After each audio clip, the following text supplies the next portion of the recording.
नमाज वसल इलाही का ज़रिया। मोहतरम नईमुल्लाह साहब। अस्सलाम वालेकुम रहमतुल्लाह। अशहदु अन ला इलाहा इल्लल्लाहु वहदहु ला शरीका लहू व अशहदु अन्ना मुहम्मदन अब्दुहु व रसूलुहु।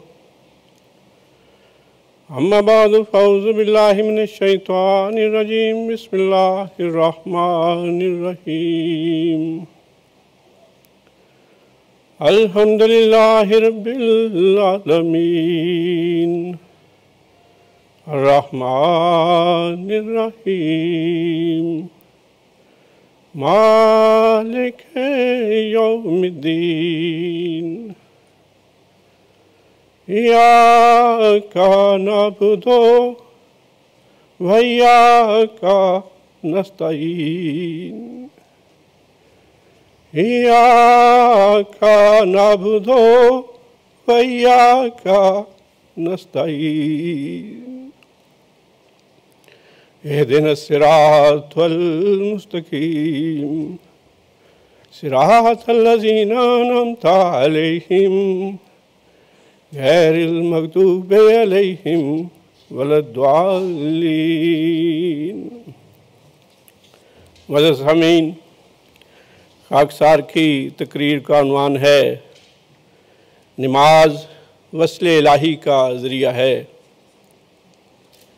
सैयदना हज़रत मसीह मऊद अलैहिस्सलातु वस्सलाम फरमाते हैं, मफ़हूम ला इलाहा इल्लल्लाह के बाद नमाज की तरफ तवज्जो करो, जिसकी पाबंदी के वास्ते बार बार कुरान शरीफ में ताकीद की गई है, लेकिन साथ ही इसके ये फरमाया गया है, वैलुल लिल मुसल्लीन अल्लज़ीना हुम अन सलातिहिम साहून। वैल है यानी बर्बादी है उन नमाजियों के वास्ते जो नमाज की हकीकत से बेखबर हैं। सोच समझना चाहिए कि नमाज एक सवाल है जो एक इंसान जुदाई के वक्त दर्द और हिरकत के साथ अपने खुदा के हुजूर करता है कि उसको लिका और विसाल हो, क्योंकि जब तक खुदा किसी को पाक न करे कोई पाक नहीं हो सकता। जब तक वो खुद विसाल अता न करे कोई विसाल हासिल नहीं कर सकता। यानी जब तक वो खुद किसी बंदे से ना मिलाए या अपने मिलने के रास्ते ना खोले कोई बंदा खुदा को नहीं मिल सकता। तरह तरह के तौक और किस्म किस्म के जंजीर इंसान के गर्दन में पड़े हुए हैं। वो बतेहरा चाहता है कि दूर हो जावें, पर वो दूर नहीं होते। बावजूद इस ख्वाहिश के कि वो पाक हो जावे, नफ्से लवामा की लग़्ज़िशें हो ही जाती हैं। गुनाहों से पाक करना खुदा का काम है, उसके सिवा कोई ताकत नहीं जो ज़ोर के साथ तुम्हें पाक कर दे। पाक जज्बात के पैदा करने के वास्ते खुदा ताला ने नमाज रखी है। नमाज क्या है? एक दुआ जो दर्द, सोज़िश और हिरकत के साथ खुदा ताला से तलब की जाती है, ताकि ये बद ख्यालात और बुरे इरादे दफ़ा हो जावें और पाक मोहब्बत और पाक तल्लुक़ हासिल हो जाए और खुदा ताला के अहकाम के तहत चलना नसीब हो। सलात का लफ्ज़ इस बात पर दलालत करता है कि दुआ सिर्फ ज़बान से नहीं बल्कि उसके साथ सोज़िश और जलन और रिक्कत का होना भी ज़रूरी है। फिर फरमाया, नमाज से बढ़कर और कोई वजीफ़ा नहीं, क्योंकि इसमें हम्द इलाही है, इस्तग़फ़ार है और दुरूद शरीफ। तमाम वज़ाइफ़ और अज़कार का मजमूआ यही नमाज है। लोग पूछते हैं कि कोई वजीफ़ा फरमाया, कोई वजीफ़ा फरमाया, सबसे बड़ा वजीफ़ा नमाज है। इसमें अल्लाह ताला की हम्द भी बयान होती है, इंसान इस्तग़फ़ार भी करता है, दुरूद शरीफ भी पढ़ता है, और यही चीज़ें ऐसी हैं जो दुआओं की कबूलियत का निशान दिखाने वाली हैं। फरमाया, इससे यानी नमाज से हर किस्म के गम हम दूर होते हैं और मुश्किलात हल होते हैं। हज़रत सल्लल्लाहु अलैहि वसल्लम को अगर ज़रा भी गम पहुँचता तो आप सल्लल्लाहु अलैहि वसल्लम नमाज के लिए खड़े हो जाते। इसलिए फरमाया, अला बिज़िक्रिल्लाहि तत्मइनुल क़ुलूब, इत्मीनान सकीनत कल्ब के लिए नमाज से बढ़कर और कोई ज़रिया नहीं। फिर आपने फरमाया, नमाज खुदा का हक है, इसे खूब अदा करो और खुदा के दुश्मन से मुदाहना की ज़िंदगी ना बरतो। वफा और सिद्क़ का ख्याल रखो। फरमाया अगर सारा घर गारत होता है तो होने दो, मगर नमाज को तर्क मत करो। फरमाया अगर गारत कहते हैं बर्बाद होने को, अगर सारा घर गारत होता हो तो होने दो, मगर नमाज को तर्क मत करो। वो काफिर और मुनाफिक हैं जो कहते हैं कि नमाज मनहूस है, यानी नमाज में बरकत नहीं है, और कहा करते हैं कि नमाज के शुरू करने से हमारा फ़लाँ नुकसान हुआ है। नमाज हरगिज़ खुदा के गज़ब का ज़रिया नहीं है। जो इसे मनहूस कहते हैं उनके अंदर खुद जहर है। जैसे बीमार को शरीनी कड़वी लगती है, यानी एक जो बीमार है उसको मीठी चीज़ें जो हैं वो भी कड़वी लगती हैं, वैसे ही उनको नमाज का मज़ा नहीं आता। ये दीन को दुरुस्त करती है, इखलाक को दुरुस्त करती है, दुनिया को दुरुस्त करती है। फरमाया नमाज का मज़ा दुनिया के हर एक मज़े पर गालिब है। नमाज का मज़ा दुनिया के हर एक मज़े पर गालिब है, और लज़ात जिस्मानी के लिए हज़ारों खर्च होते हैं और फिर उनका नतीजा बीमारियां होती हैं, और ये मुफ्त का बहिश्त है जो इसे मिलता है। कुरान शरीफ में 2 जन्नतों का जिक्र है, एक उनमें से दुनिया की जन्नत है और वो नमाज की लज़्ज़त है। नमाज ख्वाम-ख्वाह का टैक्स नहीं है, बल्कि अबूदियत को और अबूदियत से एक अब्दी तल्लुक़ और कशिश है। इस रिश्ता को कायम रखने के लिए खुदा ने नमाज बनाई है और उसमें एक लज़्ज़त रख दी है जिससे ये तल्लुक़ कायम रहता है।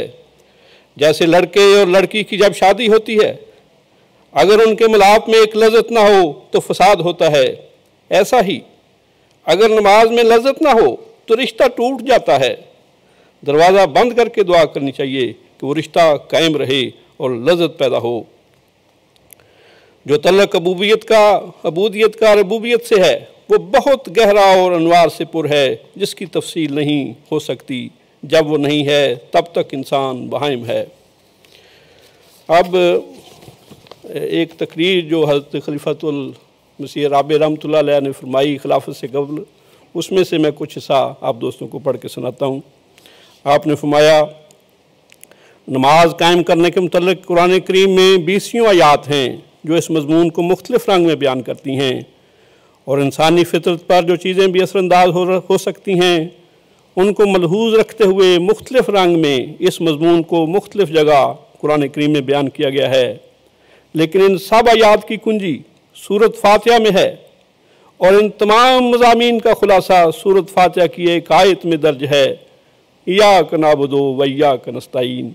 ऐ आका, हम सिर्फ तेरी इबादत करते हैं, लेकिन ये तौफीक नहीं पा सकते जब तक तू मदद ना फरमाए।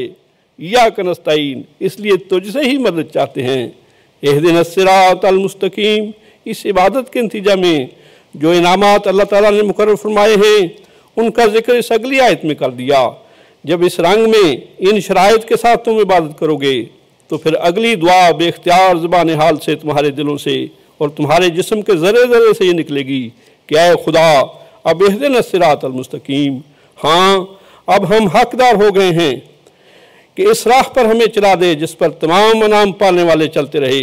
और सब नबियों के सरदार हज़रत मोहम्मद सल्लल्लाहु अलैहि वसल्लम ने जिस राह को मुकम्मल फरमाया और जिस इनाम को मुकम्मल किया, फरमाया इय्याक नअबुदु में सबसे पहला सबक तो हमें ये मिलता है कि हम इबादत को कायम नहीं कर सकते जब तक कि शिरक से बकुली पाक ना हो।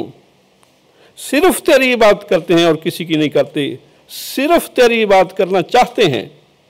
और दूसरा ये कि इसमें एक इज्जत का मजमून है कि इय्याक नस्तईन, इबादत का इरादा तो है, सिर्फ तेरी करना चाहते हैं, लेकिन तेरी मदद के बगैर ये हासिल नहीं हो सकता। तू मदद फरमाएगा तो हम इबादत करेंगे। तीसरा मजमून खसूसियत के साथ इसमें यह दर्ज है कि इबादत करना कोई आसान काम नहीं। नमाज कायम करने का मफहूम इय्याक नस्तईन में बयान हुआ है। हज़रत मसीह मऊद अलैहिस्सलाम फरमाते हैं कि कायम करने से इस तरफ इशारा है कि नमाज गोया बार बार गिरी पड़ती है, खड़ी नहीं हो सकती। ख्यालात, तोहमात, ख्वाहिशात, दुनिया के धंधे, दुनिया की फ़िक्रें बार बार हायल होती हैं, दुनिया के काम रोक बन जाते हैं। वक्त का ख्याल कि वक्त कहीं और हमने देना है, वो रास्ता में खड़ा हो जाता है। बार बार गिरती है यानी नमाज, और बार बार नमाज में हम ये दुआ करते हैं कि ऐ खुदा कायम तो करना चाहते हैं, पर तेरी मदद के बगैर कायम नहीं हो सकती। इसको खड़ा करने में तू हमारी मदद फरमा। दूसरा, इसमें यह मफहूम बयान हुआ है कि ये वो दरवाज़ा है जिसके रास्ता से दाखिल होगे तो इनामात पाओगे। इहदिना सिरातल मुस्तकीम कहने का हक ही नहीं तुम्हें जब तक पहले इबादत को कायम न कर लो। इबादत कायम करोगे तो फिर वो शाहराह तुम्हारे लिए खुली है जिस पर नबियों ने कदम मारे और जिसको मोहम्मद रसूलुल्लाह सल्लल्लाहु अलैहि वसल्लम ने आकर कामल फरमाया और एक अजीम शाहराह के तौर पर हमारे सामने खुला कर दिया। माया अहमदियत का दावा बहुत बुलंद दावा है, इतना बुलंद कि इससे पहले इस कायनात में ऐसा बुलंद दावा नहीं किया गया कि हज़रत सल्लल्लाहु अलैहि वसल्लम की ग़ुलामी में तमाम अदियान पर हमने गालिबाना है, तमाम मुश्किलात के पहाड़ को सर करना है। हमारी कुछ भी हैसियत नहीं जब तक इस कामिल इज्जत के साथ हम इबादत के ढंग नहीं सीखेंगे, हमें कोई भी तरक्यात नसीब नहीं हो सकती। इस नुक्ता को अगर आपने भुला दिया तो फिर दाएं बाएं तो भटकते रहेंगे, लेकिन इस दरवाजे से दाखिल होकर वो तरक्यात नहीं पा सकेंगे जिसका वादा अगली आयत में है। इसलिए ये बहुत ही अहम मजमून है और बहुत ही काबिल फ़िक्र मजमून है। हकीकत ये है कि सैकड़ों अहमदी दिल हैं जो दर्दमंद हैं, खून हो रहे हैं इस गम में कि जमात अहमदिया की नई नस्ल इबादत का हक अदा नहीं कर रही। इबादत जो हम पर फ़र्ज है, जो ज़ाहिरी बर्तन है, वो भी पूरी तरह मुकम्मल नहीं किया जा रहा। ये ख्याल के गैरों से हम बहुत बेहतर हैं, ये ख्याल के दूसरों के मुकाबले पर हमारी मस्जिदें ज़्यादा आबाद हैं, ये तसल्ली बख्श ख्याल नहीं है, इससे इत्मीनान नहीं हो सकता। हमारे सामने उसवा नहीं है, गैर उसवा नहीं है जिनको देख कर हम ये कहें कि हम उनसे बेहतर हैं। हमारे सामने तो हज़रत सल्लल्लाहु अलैहि वसल्लम और आपके सहाबा हैं, इसके बाद हज़रत मसीह मऊद अलैहिस्सलाम हैं और आपके सहाबा हैं। उन्होंने जिस तरह इबादत का हक अदा किया, अगर हम इस तरह ना करेंगे तो हम नाकाम रहने वालों में से होंगे। हज़रत खलीफतुल मसीह सानी ने एक मौके पर फरमाया कि दूसरों से बेहतर होने का ख्याल का क्या मतलब है। फरमाया अगर 5 भी अहमदी ऐसे हैं जो नमाज बाजमात अदा नहीं करते तो ये काबिल फ़िक्र बात है और सारी जमात के लिए तशवीश का मुकाम है। इसके लिए इस आला मकसद के पेश नज़र मैं आपके सामने चंद मसालें जो हैं बयान करता हूँ। पहले तो आप सल्लल्लाहु अलैहि वसल्लम ने फरमाया, यानी आपको नमाज बाजमात का इतना ख्याल था कि आपने फरमाया कि जब तक बाजमात नमाज ना हो और मसाजिद में जाकर अदा ना हो। अब मसाजिद की जो बात है उसका जवाब आगे आ जाएगा, जहाँ पॉसिबिलिटी नहीं है उनका जवाब आगे इस तकरीर में मौजूद है। एक मौका पर अब्दुल्ला बिन मखतूम जो अंधे थे या नबीना थे, आंखों से नज़र नहीं आता था, वो हाज़िर हुए। अर्ज़ किया या रसूलल्लाह मैं अंधा हूँ, नज़र नहीं है, मदीना की सड़कों पर गड़े भी हैं, यहाँ जानवर कुत्ते वगैरह भी पड़ जाते हैं, मुझे इजाज़त है कि मैं घर पर नमाज पढ़ लिया करूँ। हज़रत सल्लल्लाहु अलैहि वसल्लम ने जो बहुत शफीक थे कहा हाँ तुम्हें इजाज़त है, लेकिन असल शफ़क़त रूहानी थी, जिस्मानी नहीं थी। चुनाचे फ़ौरन आपने पूछा ये तो बताओ कि हय्य अलस सलाह और हय्य अल फलाह की आवाज़ सुनते हो। उन्होंने कहा या रसूलल्लाह हाँ सुनता हूँ। आप सल्लल्लाहु अलैहि वसल्लम ने कहा फिर इजाज़त नहीं है, जब सुनते हो तो जाया करो, इस हाल में भी जाया करो, यानी तुम्हें नज़र नहीं आता नबीने हो फिर भी जाया करो। कोई कह सकता है कि दूसरों को कह दिया तकलीफ़ उठा रहा है, कोई इससे क्या फ़र्क पड़ता है। आप सल्लल्लाहु अलैहि वसल्लम का अपना नमूना इसमें जो है वो मैं पेश करता हूँ। आखिरी बीमारी थी, इतनी तकलीफ़ में थे आप सल्लल्लाहु अलैहि वसल्लम कि बार बार गशी के दौरे पड़ते थे। हज़रत आयशा फरमाती हैं कि हज़रत सल्लल्लाहु अलैहि वसल्लम ने पूछा कि नमाज का वक्त हो गया है, क्या लोग इंतज़ार कर रहे हैं। अर्ज़ किया गया या रसूलल्लाह नमाज का वक्त हो गया है और लोग इंतज़ार कर रहे हैं। फरमाया पानी लाओ, पानी से गुस्ल फरमाया और बेहोश हो गए। फिर आँख खुली, फिर पूछा लोग इंतज़ार कर रहे हैं। फरमाया या रसूलल्लाह इंतज़ार कर रहे हैं। कहा पानी लाओ, पानी लाया गया। हज़रत सल्लल्लाहु अलैहि वसल्लम ने गुस्ल किया और फिर नाताकती की वजह से बेहोश हो गए। फिर आँख खुली, फिर पूछा बताओ क्या लोग इंतज़ार कर रहे हैं। उन्होंने कहा या रसूलल्लाह इंतज़ार कर रहे हैं, वक्त है नमाज का। आप सल्लल्लाहु अलैहि वसल्लम ने फिर कहा पानी लाओ, फिर गुस्ल फरमाया। इस नाताकती की वजह से फिर बेहोश हो गए। 4 मरतबा ऐसा किया, तब जाकर फरमाया जाओ अबू बकर को कह दो कि वो नमाज पढ़ा दे। हज़रत आयशा ने अर्ज़ किया या रसूलल्लाह, वो बड़े नरम दिल हैं, किस तरह उस मुकाम पर खड़े होंगे जिस पर आप सल्लल्लाहु अलैहि वसल्लम खड़े हुआ करते थे। रोते रोते उनकी नमाज ख़राब हो जाएगी, नमाज नहीं पढ़ा सकेंगे। हाँ, हज़रत सल्लल्लाहु अलैहि वसल्लम ने फरमाया तुम तो यूसुफ की बहनें हो, जिस तरह मैं कहता हूँ करो। अबू बकर को हुक्म दो कि वह नमाज पढ़ाए।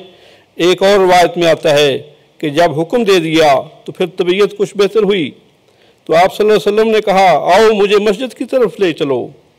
2 आदमियों के कंधे पर हाथ रखा, हजूर इस तरह रवाना हुए। हज़रत आयशा फरमाती हैं कि दर्द और तकलीफ की वजह से पाँव घिसट रहे थे, बर्दाश्त नहीं कर सकते थे कि ज़मीन पर कदम रख सकें, घिसटते हुए गए। और इस तरह मस्जिद में जाकर आप सल्लल्लाहु अलैहि वसल्लम ने हज़रत अबू बकर को एक तरफ बैठकर नमाज पढ़ाई कि नमाज आप पढ़ाने लगे और अबू बकर तकबीर कहने लगे। एक और रवायत में आता है कि आखिरी दीदार में रसूल करीम सल्लल्लाहु अलैहि वसल्लम का मस्जिद में इस तरह किया, यानी एक रावी ने यह बयान किया है कि हजूर हज़रत सल्लल्लाहु अलैहि वसल्लम बीमार थे और नमाज नहीं पढ़ा सकते थे। हजूर 2 आदमियों के कंधे पर हाथ रख के मस्जिद की तरफ आए, पर्दा उठाया और नमाजियों को नमाज पढ़ते देखा। इस मोहब्बत से देखा, चेहरे पर ऐसी बशाशत पैदा हुई। वो कहते हैं चांदनी रात थी, मैं कभी चांद को देखता था, कभी मोहम्मद सल्लल्लाहु अलैहि वसल्लम के चेहरे को देखता था, और खुदा की कसम मोहम्मद सल्लल्लाहु अलैहि वसल्लम का चेहरा ज़्यादा खूबसूरत और हसीन नज़र आता था। हज़रत मसीह मऊद अलैहिस्सलाम आपके कामिल ग़ुलाम, आशिक़ कामिल, आपका विसाल भी इसी हालत में हुआ। रवायत में आता है, यानी आखिरी जो वक्त था उस वक्त की कैफियत हैं। जब ज़रा रोशनी हो गई तो हज़रत मसीह साहब ने पूछा क्या नमाज का वक्त हो गया है? अर्ज़ किया गया हुजूर हो गया। इस पर हज़रत मसीह साहब ने तयम्मुम फरमाया और लेटे लेटे ही नमाज शुरू कर दी। उठने की ताकत नहीं थी। इसी हालत में गशी तारी हो गई और नमाज पूरी ना कर सके। थोड़ी देर बाद फिर हुजूर ने पूछा क्या नमाज का वक्त हो गया?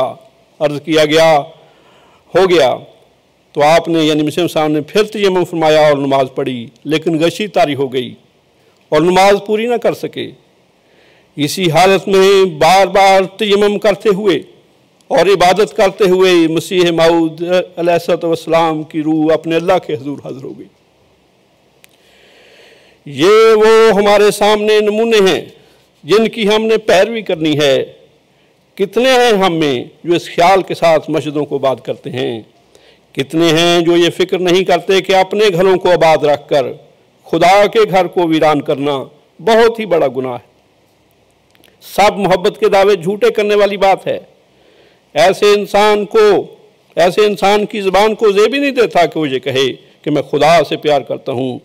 कौन हो सकता है जो खुदा से सच्ची मोहब्बत रखता हो, 5 वक्त अजान की आवाज़ें सुने और फिर मस्जिद को छोड़ दे और अपने घर में बैठ कर रौनक लगाए? यह अहमदियों को ज़ेब नहीं देता। आप में से जिस तक ये बात पहुँचती है, मैं अर्ज़ करूँगा जब वापस जाएँ तो अपने घरों में इस पर निगरान हो जाएँ। चुनांचे हज़रत सल्लल्लाहु अलैहि वसल्लम का यही दस्तूर था। आप हमेशा अपने बच्चों को, अपनी बीवियों को नमाज के बाद खुद ज़्यादा इबादत करते, यानी नवाफिल वगैरह, और कुछ देर बाद उनको जगा दिया करते थे ताकि वो भी शामिल हो जाएं। नमाज में हज़रत अली को, हज़रत फ़ातिमा को और मोमिनों को नसीहत करते हुए आप सल्लल्लाहु अलैहि वसल्लम ने फरमाते हैं अल्लाह उस खावंद पर रहम करता है जो खावंद नमाज पढ़ता है और नमाज पढ़ने के बाद अपनी बीवी को भी जगाता है। यानी कि खुद पढ़ ली है तो घर वालों को नहीं जगाया, और बीवी अगर नहीं उठती तो उसके मुंह पर पानी से छींटे देता है, यानी पानी से छींटे मारता है ताकि वो उन छींटों की वजह से उठ जाए और फिर वो नमाज में उसके साथ शामिल हो जाती है। फरमाया अल्लाह इस बीवी पर रहम करे जिसका खावंद सुस्त है, वो उठती है और वो अपने खावंद के मुंह पर पानी के छींटे देती है और फिर उसको भी नमाज में शामिल कर लेती है। हज़रत मसीह मऊद अलैहिस्सलाम का यही तरीक़ था। आप नमाज को इतनी अहमियत देते थे कि नमाज के घर में नमाज कायम रही, हमेशा कायम रही, आपकी वफ़ात तक, और आपके बाद आपकी औलाद में ऐसी शान के साथ कायम रही कि वो नमूना जिन लोगों को याद है वो जानते हैं कि यूँ लगता है कि मुहाफ़िज़ीन नमाज के मुहाफ़िज़ बनकर वो सारे खड़े हो गए। हज़रत अम्मा जान को जिस तरह नमाज से मोहब्बत थी और वक्त पर नमाज पढ़ने की मोहब्बत थी, उसका ज़िक्र ख़ुद हज़रत मसीह मऊद अलैहिस्सलाम फरमाते हैं। कहते हैं बशीर अव्वल जब फौत हो रहे थे, नज़ा की हालत थी, यानी जो मौत से पहले कैफियत होती है। नमाज का वक्त हो गया और मेरे घर से उसको छोड़कर नमाज के लिए खड़ी हो गई और ज़रा परवाह नहीं की। जब नमाज पढ़ ली इत्मीनान के साथ तो पूछा क्या हाल है। मैंने कहा वो फौत हो चुका है। तो बड़े सब्र के साथ इन्ना लिल्लाहि व इन्ना इलैहि राजिऊन कहा और कहा मेरा दिल इस यकीन से भर गया है कि खुदा इसकी इस नेकी को ज़ाया नहीं करेगा और इसके बाद वो बेटा ज़रूर आएगा जिसका मुझे वादा दिया गया है।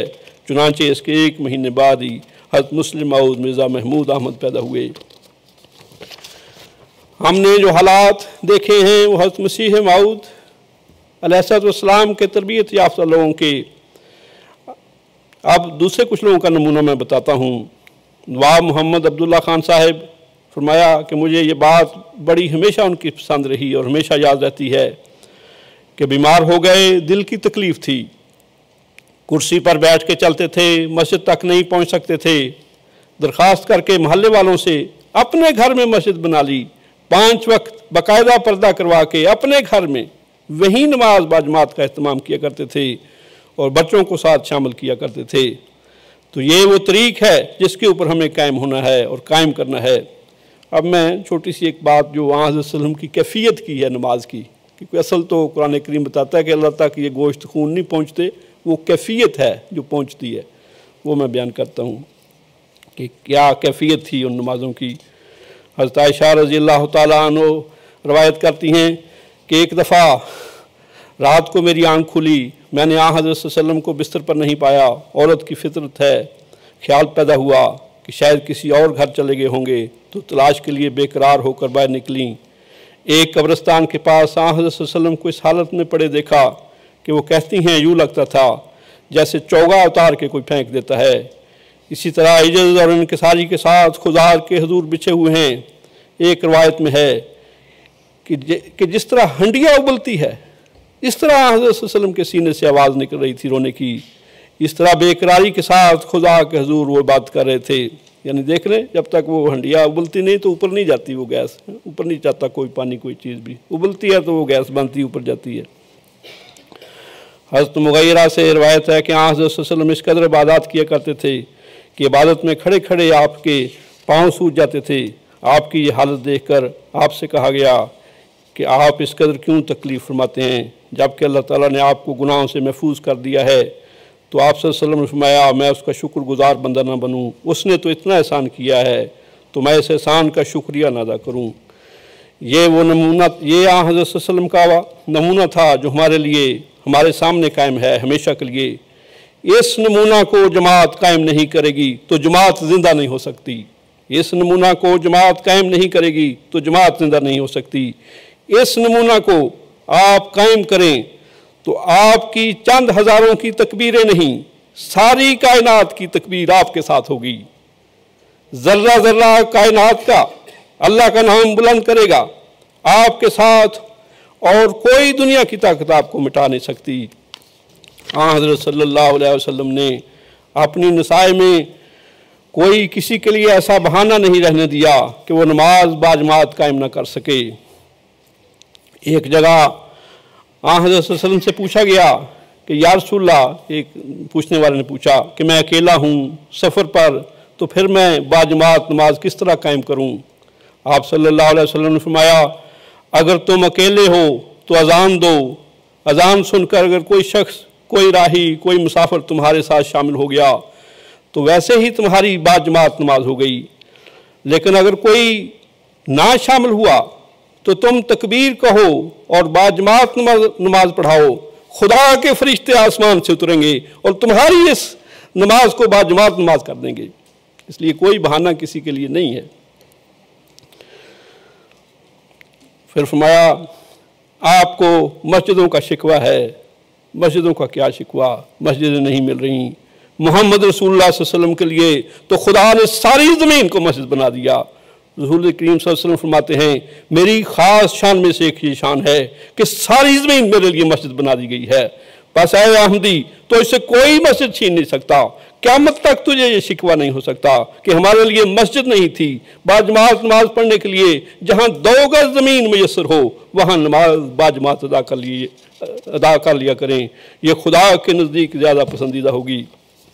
देखिए, अहमदियत की ज़िंदगी मस्जिदों से वाबस्ता है। अहमदियत का मुस्तकबिल मस्जिदों से वाबस्ता है। अहमदियत का इत्मीनान, अहमदियत का सुकून मस्जिदों में लटका हुआ है।